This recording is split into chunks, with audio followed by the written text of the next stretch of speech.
kulan ay maanta isugu yimaadeen xildhibaanada baarlamaanka Soomaaliya ayay ku ansixiyeen sharciga batroolka.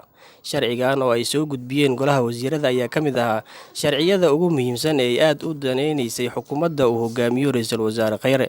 154 xildhibaan oo soo xaadiray kulankii maanta ayaa waxaa cod gacantaag ay ku ogolaaday 150 xildhibaan halka 4 xildhibaan ay diideen. Maalmihii u dambeeyay ayaa waxaa socday olole ay waday xukuumadda oo ah sidii sharcigan loo ansixin lahaa. Shirkii natiijo la'aanta ku dhamaaday ee dhowaan ka dhacay magaalada Garowe ayaa qodobadii ay isku mari waayeen madaxda dowladda iyo kuwa maamul goboleedyada ka mid ahaa arrimaha batroolka. Ansixinta sharcigan ayaa ku soo beegmaya iyadoo bisha November ee sanadkan la filayo in la bilaabo bixinta blocks goobaha shidaalka laga sahmiyay oo shirkadaha shidaalka ay iibsan doonaan si ay u bilaabaan shidaal baarista.